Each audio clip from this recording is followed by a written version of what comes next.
Con vẫn nhủ mình rằng yêu mẹ khi bờ làm con hiểu sẽ không rời. Những gì khó nhọc nhằn nào vơi nhưng trong lòng nên đáp muốn nơi chẳng quên. Cuộc đời mẹ làm sao kể hết những tháng ngày mệt mỏi buồn chờ.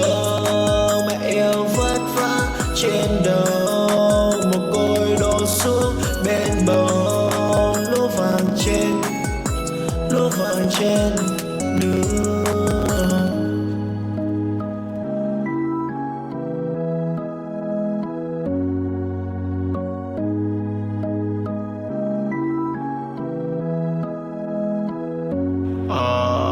Con vẫn như rằng mẹ yêu kính, bởi vì con đã hiểu không rời. Nhưng trong khó nhặt là với trong lòng đền đáp muốn nơi chẳng quên. Cuộc đời mẹ làm sao kể. Con vẫn nhủ mình rằng yêu mẹ khi bờ làm con hiểu sẽ không rời. Những gì khó nhọc nhằn nào vơi nhưng trong lòng đền đáp muốn nơi chẳng quên. Cuộc đời mẹ làm sao kể hết những tháng ngày mệt mỏi buồn chờ. Mẹ yêu vất vả trên đầu, một côi đổ xuống bên bờ. Lúa vàng trên đường.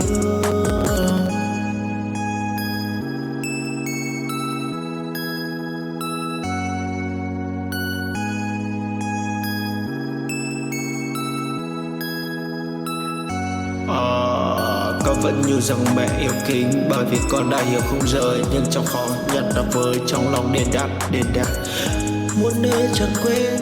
Cuộc đời mẹ làm sao kể. Con vẫn nhủ mình rằng yêu mẹ khi bờ làm con hiểu sẽ không rời. Những gì khó nhọc nhằn nào vơi nhưng trong lòng đền đáp muốn nơi chẳng quên. Cuộc đời mẹ làm sao kể hết những tháng ngày mệt mỏi buồn chờ. Mẹ yêu vất vả trên đầu, một côi đổ xuống bên bờ. Lúa vàng trên đường.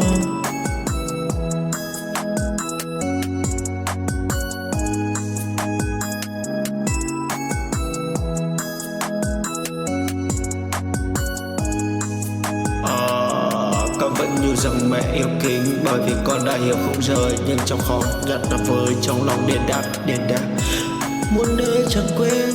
Cuộc đời mẹ làm sao kể.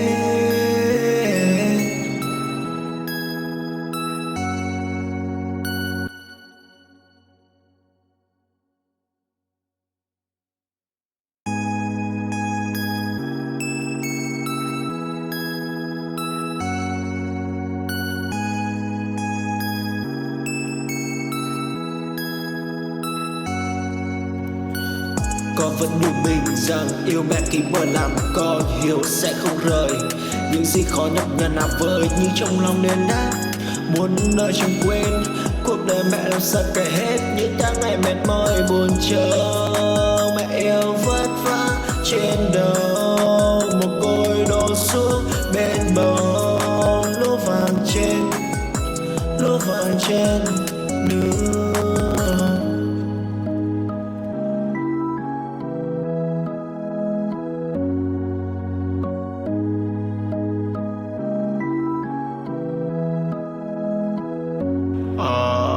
Con vẫn như rằng mẹ yêu kính, bởi vì con đã hiểu không rời. Nhưng trong khó nhặt là với trong lòng đền đáp muốn nơi chẳng quên. Cuộc đời mẹ làm sao kể. Con vẫn nhủ mình rằng yêu mẹ khi bờ làm con hiểu sẽ không rời. Những gì khó nhọc nhằn nào vơi nhưng trong lòng đền đáp muốn nơi chẳng quên. Cuộc đời mẹ làm sao kể hết những tháng ngày mệt mỏi buồn chờ. Mẹ yêu vất vả trên đầu, một côi đổ xuống bên bờ. Lúa vàng trên đường.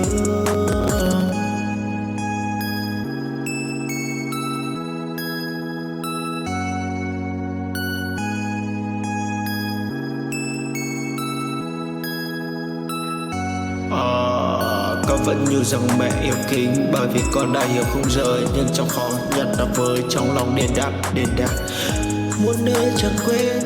Cuộc đời mẹ làm sao kể. Con vẫn nhủ mình rằng yêu mẹ kính bờ làm con hiểu sẽ không rời. Những gì khó nhọc nhằn là vơi nhưng trong lòng nên đáp.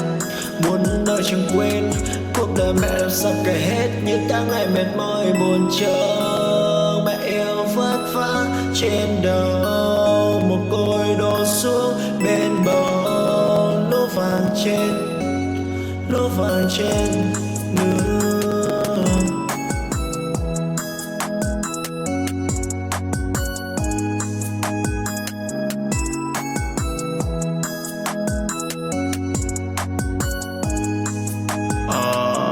Con vẫn nhủ rằng mẹ yêu kính bởi vì con đã hiểu không rời. Nhưng trong khó nhặt là vơi trong lòng điên đáp. Muốn đời chẳng quên cuộc đời mẹ làm sao kể.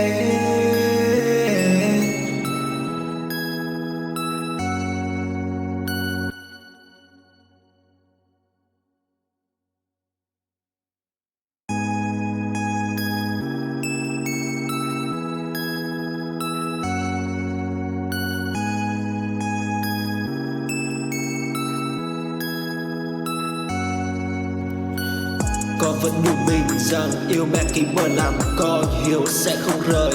Những gì khó nhọc nhằn là vơi nhưng trong lòng nên đáp. Muốn đời chẳng quên cuộc đời mẹ làm sao kể hết những tháng ngày mệt mỏi buồn chờ. Mẹ yêu vất vả trên đầu một côi đổ xuống bên bờ. Lúa vàng trên nương.